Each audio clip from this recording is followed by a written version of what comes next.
To begin with today's proceedings, may I please have the honor of inviting Yang Berbahagia Retired General Tan Sri Hashim Muhammad Ali, Chairman of the Board of ISIS Malaysia, to deliver the welcoming remarks.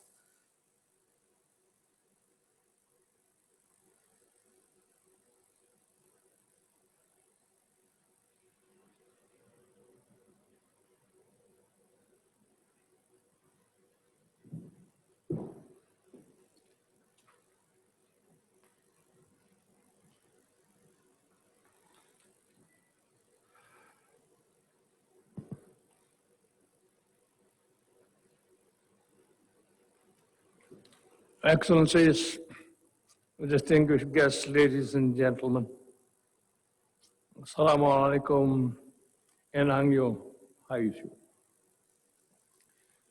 I'm delighted to welcome you all to ISIS Malaysia's first physical event since Malaysia relaxed some of the MCO related restrictions. We cannot hope for a better momentum than hosting a timely seminar and the outcome of a long-term project with one of our closest partners in this era of new normal. Welcome to the book launch and seminar on new Southern policy in ASEAN-ROK relations, enhancing connectivity, building resilience. This event is the culmination of ISIS Malaysia's partnership with Korea Foundation in enriching conversation on the strategic relationship between ASEAN and the Republic of Korea, also called South Korea. It centers on the launching of our latest publication, a book entitled The New Southern Policy, Catalysts for Deepening ASEAN-ROK Cooperation. The book itself is a follow-up of a similar forum held last year and aims to further the analysis, debate, and discussion that was inspired in the forum. The launching of the book could not have come at a better moment, especially as states around the world scramble to identify a strategic option to weather the difficult times during and after this COVID-19 pandemic. Like other products of intellectual endeavor, this volume does not come out of a vacuum, but rather inspired by the dynamics of ASEAN ties with one of its most important dialogue partners today, South Korea. Under the leadership of President Moon Jae-in, South Korea has strived to elevate its strategic partnership with ASEAN to an unprecedented level through the new Southern Policy, or NSP, which was declared 3 years ago. South Korea's actions thus far have spoken volumes of the country's determination in this. President Moon's visit to the 10 ASEAN member states in the span of 2 years was an overwhelmingly positive feat that has generated Southeast Asia's confidence in South Korea. The country has also extended its hands under the framework of the NST 3 pillars, that is, people, prosperity, and peace. This is translated into a plethora of cooperation opportunities ranging from defense industry, science and technology, medicine, environment, water management, to renewable energy, among others.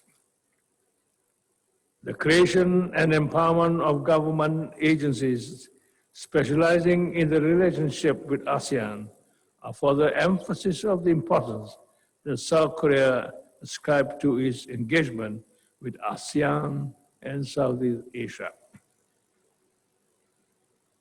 When it comes to foreign engagement, perception always plays a big role.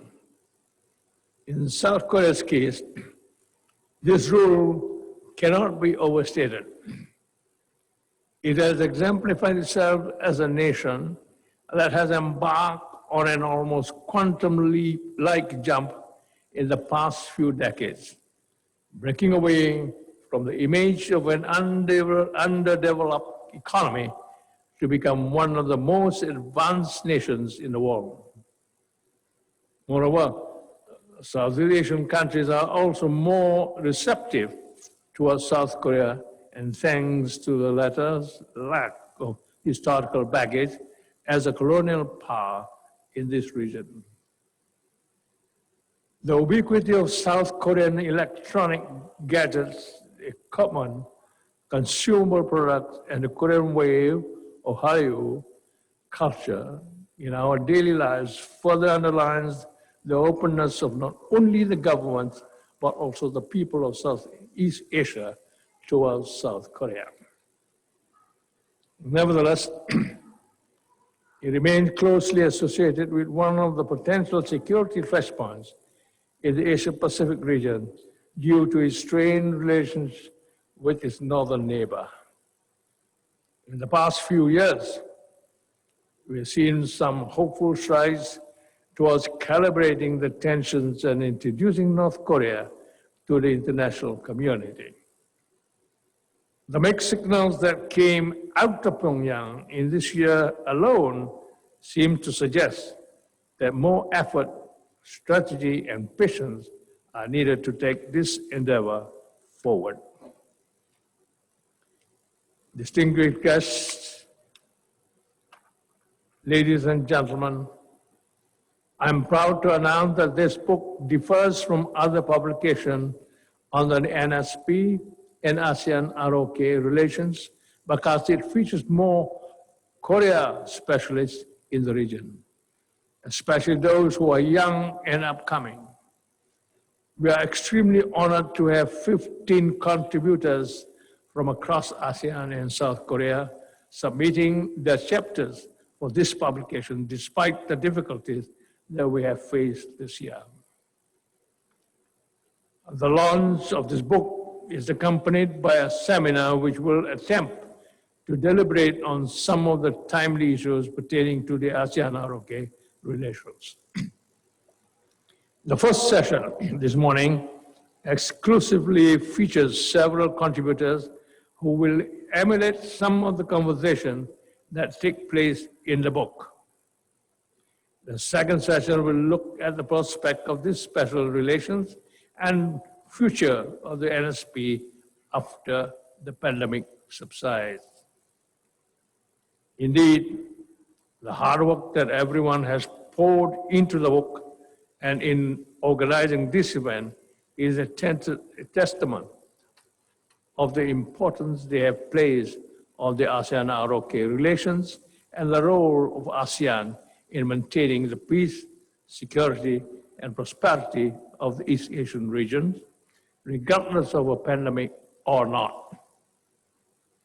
On that note, I would like to extend my deepest appreciation to the Korean Foundation for the vision to foster a closer cooperation between ASEAN and South Korea.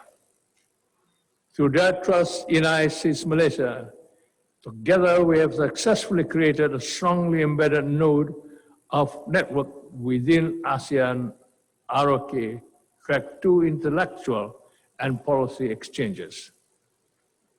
Looking ahead, ISEAS Malaysia hopes to continue its close cooperation with the Korea Foundation, especially under the objective of bringing ASEAN and South Korea together. On behalf of ISEAS Malaysia, I would also like to express my deepest gratitude and congratulations to all contributors who have offered their ideas and analysis to this publication. If the ASEAN-ROK relations were to reach a new height, we would need the same degree of intellectualism, frankness, as well acumen that all contributors have displayed in their respective chapters. Without the initiative of the Korea Foundation fellow at ISIS Malaysia, Dr. Hu Chiu-ping, this project would not have materialized in the first place. Together with our analyst, Ms. Farina Said, Dr. Hu managed the production of the book from the conceiving point until its launching today. I believe all of us readers who benefit from the book owe it to the leadership of these two bright-minded women who have devoted their passion in the Korean affairs to finalize the book project. Distinguished guests, ladies and gentlemen, we acknowledge that the COVID-19 pandemic has disrupted a number of agendas and visions that we have planned for this year and beyond. ISIS Malaysia's own operation, including the production of this book in particular, were interrupted as the pandemic threats loom above us all.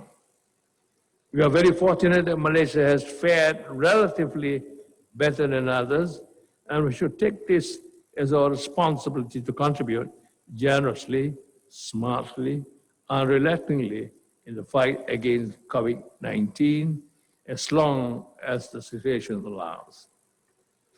Therefore, let this seminar and book launch be a testament of ISIS Malaysia's unbroken spirit in fulfilling our mandate and confidence in pushing forward despite the uncertainties that the future holds. Before I conclude, allow me to take this opportunity to remind everyone to observe the health standards in this new normal setting, as health is the greatest gift that we are really grateful for. Remember to wear your mask regularly, wash your hands, and exercise physical distancing. I hope everyone can benefit from today's seminar as well as from the book. Thank you very much.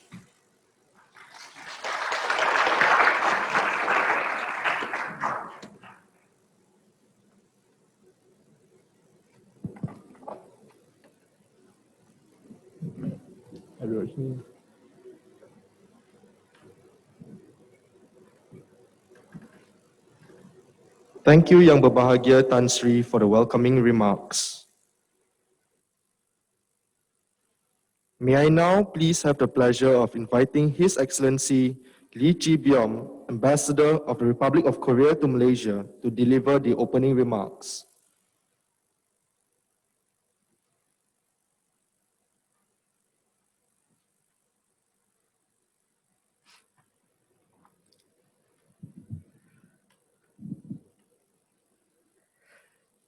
Good morning. General Tan Sri Mohammad Hashim, Tan Sri Dr. Sulaiman Mahbub, Director Bae Sung-Won, distinguished participants and guests, I would like to first express my sincere gratitude to Chairman General Tan Sri Mohammad Hashim, Tan Sri Dr. Sulaiman Mahbub, and the Institute of Strategic and International Studies, Malaysia, for organizing today's event. I would like to also thank all of you who are here for your participation today. My special thanks goes to ISIS for following up on the forum held in November last year by publishing a book and also providing an opportunity to further discuss ways to strengthen cooperation and deepen the relations between ASEAN and the ROK. Last year marked the 30th anniversary of the establishment of dialogue relations between ASEAN and the ROK. And this year marks the 60th anniversary of the official diplomatic relations between Malaysia and the ROK. The two countries proclaimed 2020 as the Year of Common Vision, with the catchphrase of meet, exchange, and share. It is very unfortunate that the COVID-19 pandemic swept the world since early this year, and many events to commemorate the 60th anniversary between our two countries could not take place as planned. If it was not for the COVID-19, we would have had a much bigger crowd here today. But I'm still very thankful that we could at least have some participants joining us in an online video conference format. I would like to also thank the Korea Foundation for supporting this valuable opportunity for us to meet, exchange, and share. Distinguished participants, as we all know, ASEAN plays a key role in international politics and economy and is extremely important for the ROK. Last year, more than 10 million Koreans visited ASEAN member states, making the region the #1 overseas travel destination for Koreans. ASEAN is also the second largest trading partner and the largest contractor for Korean construction companies. The ROK President Moon Jae-in introduced the new Southern Policy in 2017 and has been making efforts to enhance cooperation with ASEAN by promoting a people-centered community of peace and prosperity, built upon the 3 pillars of people, prosperity, and peace. He is the first Korean president to visit all 10 ASEAN member states during his term in office. President Moon has also successfully hosted the ASEAN-ROK Commemorative Summit in November 2019 and elevated partnership between ASEAN and the ROK to a higher level. The ROK government also seeks to substantially upgrade the new Southern Policy. For instance, as Minister Kang Kyung-hwa mentioned at the ASEAN-ROK Foreign Ministers meeting earlier this month, the ROK government is seeking new ways to further broaden the scope of cooperation with ASEAN, including the launch of a cooperation initiative between the ROK and Maritime Southeast Asia, in addition to the existing one between the ROK and Mekong. With the emergence of non-traditional security issues, such as climate change and environment, our government aims to develop ASEAN-ROK relations centered around human security and development. Such aim has become even more timely and appropriate during the pandemic. In fact, supporting capacity building for better resilience to regional contingencies is already included as one of the policy objectives of the new Southern Policy. Ladies and gentlemen, Malaysia is the founding member of ASEAN and a key player in the region. Traditionally, the bilateral relationship between Malaysia and the ROK has also been one of the most important in the region. Since the establishment of diplomatic ties in 1960, our two countries have enjoyed an ever-growing long friendship.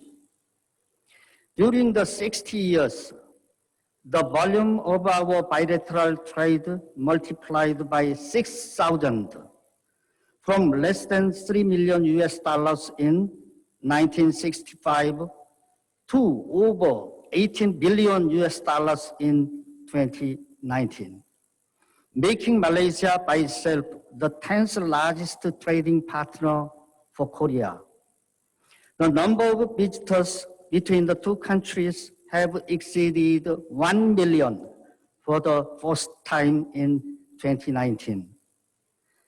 Even more visits and high-level exchanges have been planned and expected for this year. But to much regret, the unforeseen COVID-19 situation has made those difficult. The path back to the normal life may still be far ahead of us. However, I want to point out that now may be the time to really take advantage of our mutual bilateral relations and seek cooperation between our two countries, Malaysia and Korea, by overcoming the COVID-19 together and showing our resilience to the world. The COVID-19 situation has revealed many areas for potential cooperation, not only in healthcare and medicine, but also in the fourth industrial revolution, technology-based partnership, and the smart city, among others. The book to be launched by ISIS today lists 3 guiding principles to implement the new Southern policy: institutionalization of cooperation, cultivation of networks, and consolidation of nexuses. The book also argues that new areas of cooperation need to be explored. I fully agree with the book's analysis and recommendations. I would like to point out that many of suggested new areas of cooperation between ASEAN and the ROK, such as middle power diplomacy, digital economy, e-government, physical and soft infrastructure capability, and connectivity, are areas where the ROK is already making progress with some ASEAN member states, including Malaysia. Therefore, I think it may be useful to first make headways and achieve success in bilateral cooperation between Malaysia and Korea, for example, and then expand it to other ASEAN member states and ASEAN as a whole. The existing great power rivalry seems to be further intensified by the COVID-19 situation. Limitation in movement across the borders or recent trends of trade protectionism and nationalism might not be just temporary setbacks caused by the pandemic. This could be the beginning of a more fundamental changes. Against this background, I believe that the ROK has many potential areas of cooperation with ASEAN and with Malaysia in particular. To survive and overcome such strategic uncertainties, as our two sides have shared interests and many things in common, I hope the panel discussions to be followed today will include active exchanges of ideas and discuss resilience in the context of what great changes and challenges we are facing during this era of the COVID-19 pandemic, and what needs to be done to cope with them.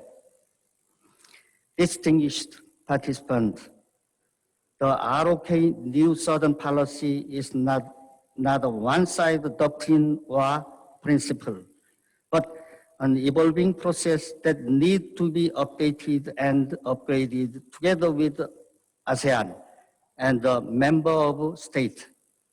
ASEAN and the ROK have overcome many crises together through cooperation. We will do the same with the COVID-19 and the looming economic difficulties. And I count on Malaysia to be the closest ally. In the late 90s, it was the Asian financial crisis of 1997 to 98 that sounded the alarm for the urgent need to strengthen cooperation among the countries in the region, which eventually led to the ASEAN Plus 3 and then the East Asia Summit. A decade later, the first ASEAN-ROK commemorative summit celebrating the 20 years of dialogue relations was held in the aftermath of the 2008 financial crisis. We may be undergoing a crisis at this very moment too, that is equal or even greater than 1 or 2 decades ago. I sincerely hope that today's discussion will present to us the wisdom for the next decade or more. Lastly, our embassy has been coordinating with ISIS in organizing a network of Malaysia scholars on Korea or MASK. I appreciate the role of ISIS in this regard and would like to ask everyone here today for your support and participation in the MASK event being planned for later this year. Thank you. And let's stay strong, Malaysia and Korea.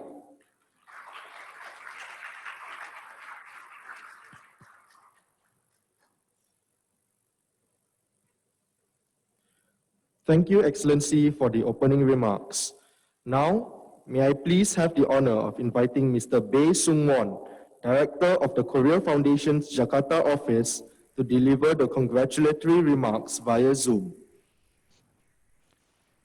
Yes, good morning, everyone. I am Director Bae of the Korea Foundation Jakarta office. Everybody can hear me well? Okay. So good morning, everyone. Thank you very much for having me at today's event. General Tan Sri Dr. Mohammed Hashim, Mohammed Ali, Tan Sri Dr. Sulaiman bin Mahbub, His Excellency Ambassador Lee Chi Beom, distinguished speakers and guests. On behalf of the Korea Foundation, it is my privilege to congratulate for today's book launch and seminar on New Southern Policy and ASEAN-ROK relations. The Korea Foundation Jakarta office, under the momentum of Korea's New Southern Policy, opened up last year in October here in Indonesia, Jakarta, and is looking at its first anniversary soon. The year 2019 had a lot of significance for ASEAN and Korea. It marked the 30th anniversary of ASEAN-ROK dialogue relations and also saw the successful completion of the ASEAN-ROK commemorative summit in Busan, Korea. But by starting of 2020, the most unexpected circumstances caused by the outbreak of COVID-19 have changed every aspect of our lives and have challenged the entire scheme of global cooperation. Although there are concerns that the spread of the virus might reverse globalization and weaken international bonds, I firmly believe that the pandemic has in fact proved our independence. What's more, strengthening international solidarity even further now seems like the best tactic for coping with present difficulties. Indeed, promising advances in ASEAN-ROK, ROK-ASEAN relations have been made in recent years since 2017 by President Moon Jae-in's New Southern policy. We have seen progresses and positive outcomes from our relations. But it seems, however, that we still mostly talk about the potential and that what we have accomplished so far is relatively limited. While there are high expectations for synergy between the New Southern policy of Korea and ASEAN's interest in Korea, the most important issue is how to realize the potential. In this regard, I expect that today's discussions will help us transform opportunities into substantial and mutually beneficial outcomes. In the era of the pandemic, new perspectives and creative approaches should be taken to open up new horizons for ASEAN and Korea. Distinguished speakers and guests, today's book launch and seminar on New Southern Policy and ASEAN-ROK relations is thus particularly timely. It will be a chance for us to look at the current challenges and its opportunities for deepening and enhancing our relations. I look forward to today's intensive discussions, which will serve as a promising stepping stone for solidarity between ASEAN and Korea. Once again, I express my sincere gratitude to the Institute of Strategic and International Studies Malaysia and Dr. Hu Chin-ping, who is a Korea Foundation Fellow, for making today's event possible, and to everybody else who have participated in accomplishing the book. Thank you very much.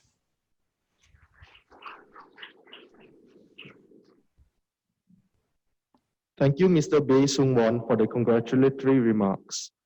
That concludes the opening ceremony.